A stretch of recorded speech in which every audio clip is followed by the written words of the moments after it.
Mom, help! Ivy, always so full of life, called me with a weak voice, panting heavily. She's been immobile, with a fever of 104 degrees, since the afternoon. And not just Ivy, my 5-month-old granddaughter Lillian is also unwell. I was beside myself with worry. Looking at the clock, it was past 7 p.m. I wondered why she had waited so long to call, and when I asked, she gave a surprising response. I asked my husband, Caden, to take us to the hospital, but he went to the bar with his friends. What? You should have called an ambulance before calling me. Hello, Ivy? Can you hear me? The call suddenly dropped. Worried, I rushed to my car and drove to Ivy's house. It's an hour's drive to her place, and all I could do was hope she was okay. I'm Ariana, 55 years old. My daughter Ivy, 28, married Caden 2 years ago. She just gave birth to Lillian 5 months ago. I raised Ivy in a fatherless family after my husband passed away when she was young. We didn't live in luxury, but Ivy has always been tolerant and hardly ever complains. The fact that she called me for help means she must be really sick. What worried me the most was that she stopped responding during the call. An hour later, I arrived at Ivy's house. Using the spare key I had, I entered and found Ivy and Lillian collapsed, breathing heavily and listlessly. Ivy, it's me! Can you hear me? She barely responded with the, yeah, but then could only groan. Ivy's body was burning up, her lips dry. Seeing her mobile phone was dead, I realized why our call was cut off. I'm going to get you to the hospital right away. I called for an ambulance immediately, and soon after, they disappeared into the treatment room. After a while, the doctor came over to where I was waiting in the hallway. Ivy and Lillian are pretty weak. They're starting to develop complications, and if the fever doesn't go down, it could be tough. You should prepare yourself for the worst. The doctor's words were so shocking that I just stood there, stunned, tears streaming down my face. I hurried to charge Ivy's mobile phone and call Caden, but not even a ringtone sounded. No matter how many times I tried, it wouldn't even go to voicemail, leaving me unable to leave a message and just growing more frustrated. How could you just ignore the two of them when they're sick? I kept trying to call every hour, but there was no connection, and the next day arrived. Thinking that Caden would call back as soon as he saw the missed calls, I put Ivy's phone in my bag and waited. Finally, in the afternoon, I got a call from Caden. Hey, Ivy! Where'd you go? I'm home. Get back here and make dinner. I've been waiting for your call. Why didn't you get in touch sooner? Huh? Is that you, Ariana? When I confirmed it was me, Caden's voice, momentarily puzzled, then rough, demanded. What's up? Put Ivy on the line. I can't do that. I'm sorry to say they both passed away. They're gone? Yes. That's great! Instead of the sorrow I expected, Caden's response was shockingly inappropriate. Really, that's just perfect! Your wife and daughter have left this world. What's so funny? Caden's gleeful exclamation at my trembling words filled me with rage. Yet, in response to my question, he blurted out something utterly surprising. Well, you see, ever since we had a kid, Ivy's been so annoying whenever I wanted to go out. Ugh, what a relief. How can you say something so terrible? Caden's cruel words kept coming, cutting deep. She looked sick yesterday, so I ignored her on purpose. What did you say? If I did, she might not make it, right? That's why I went to the bar, intentionally. Caden spoke with such casualness, it was as if he had no heart at all. As I stood there speechless, he continued with more unbelievable statements. The apartment in Ivy's name? It's all mine now. Oh, and that's not all. I get the savings and the life insurance money. Now I can meet any girl I want openly. Awesome. What a despicable person. My head was pounding, and if Caden were here, I'd want to knock him out. I clenched my back teeth and my fist hard to contain my anger. My throat was choked up. No words could come out. When the funeral's ready, let me know. I'll be the chief mourner. Gotta keep up appearances, you know. Having said that, Caden hung up the phone. I was so shocked I couldn't stop my hands from shaking. I found myself sitting down right where I was. I'm not going to let Caden do whatever he wants. I'm going to get revenge for Ivy and Lillian. With a flame of anger burning in my heart, I began to meticulously prepare for my revenge. So, 5 days later, in the evening, I was waiting inside Ivy's apartment for Caden to return. In the meantime, Caden had the nerve to say, "I'm going on a trip with my girlfriend, so can we have the funeral this weekend?" When Caden, fresh from his trip, unlocked the door and stepped into the living room, he froze at the sight of me standing in the dim room. "Don't scare me like that! What are you doing here?" "I've come to say goodbye. We won't be seeing each other anymore, will we?" "Has the funeral date been set finally?" "Before that, I want a proper apology." I handed him an album with pictures of Ivy and Lillian smiling, and to my disbelief, he said, "Cut it out, that's creepy," and threw it on the floor.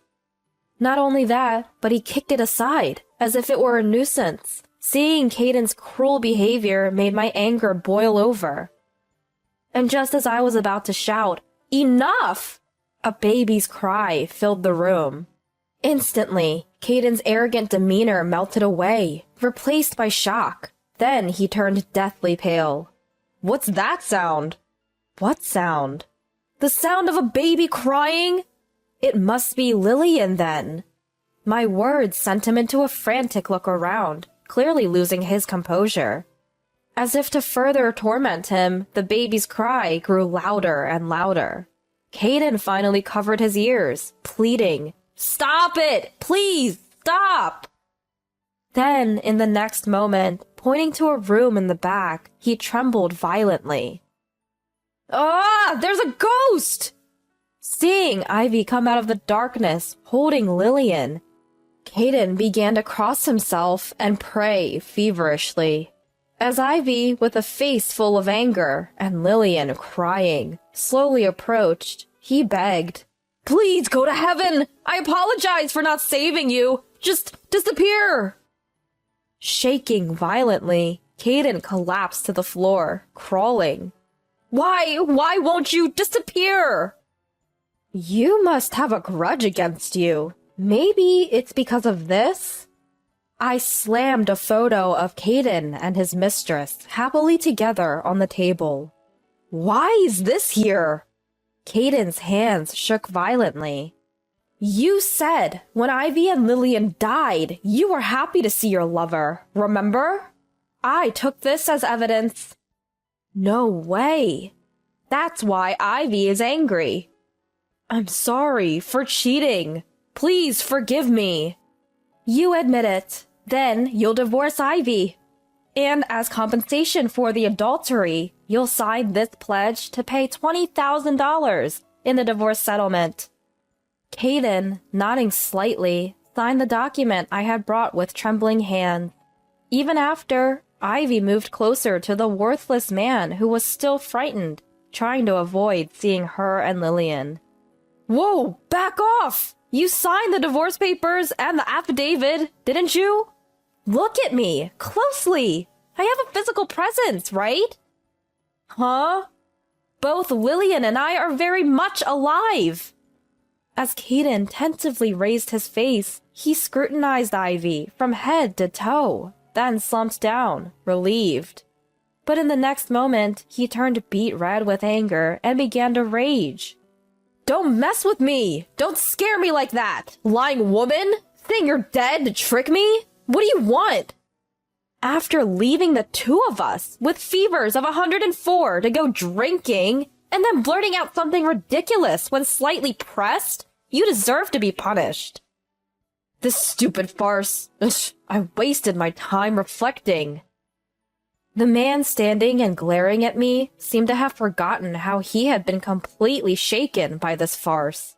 And there's Caden, clicking his tongue instead of being glad that both are alive. How low can you get? Ivy and Lillian were in critical condition when they were taken away by ambulance, but thanks to the doctor's dedicated care, they recovered. If we had left them, Ivy and Lillian might have really gone to heaven. It's a pity they're alive. So you're upset you didn't get the savings or the life insurance money. Your nasty personality never changes, does it? I thought maybe you'd reflect a little. You're the worst. Shut up! Hiding and stalking, taking photos, and even lying? I'll sue you. Caden, defiant and ready to counterattack. Expecting this, I told him, we're the ones who'll be suing. I knew you'd make a scene like that, so I've recorded all of our conversations. Huh? Now we have perfect evidence.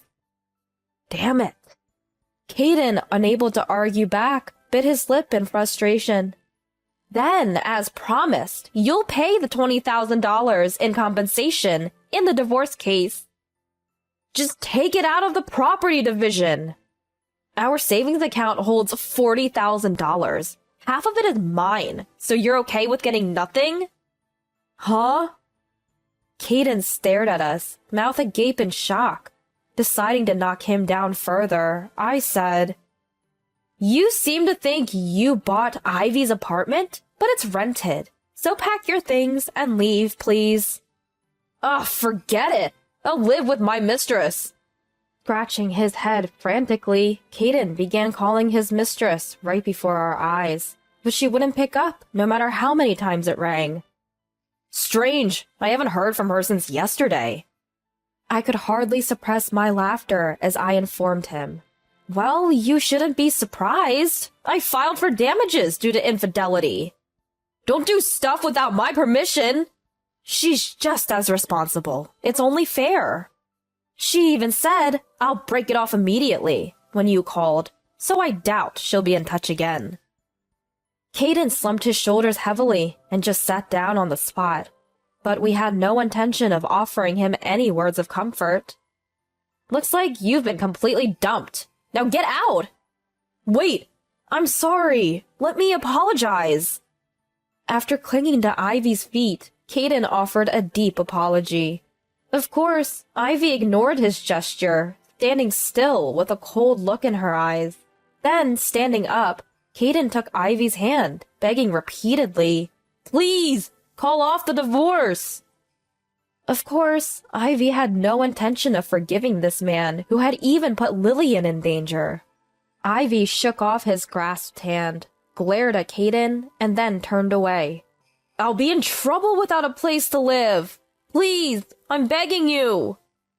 Don't worry, I've got a place for you to live. Where? From the holding cell to the prison. Be grateful you have a place to sleep. Wait a minute, it shouldn't be that serious, right? I filed a report for leaving sick Ivy and Lillian unattended. The police have been notified and will be here to pick you up soon. This can't be. Even though it wasn't hot, Caden's forehead streamed with sweat, his face looking ready to cry.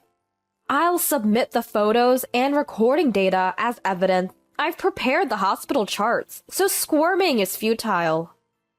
I'm sorry, I won't do it again. I'm truly remorseful, so please don't prosecute me. I can't trust a terrible man like you. Caden, who had taken the lives of precious Ivy and Lillian lightly while enjoying his affair, really needs to be scared straight.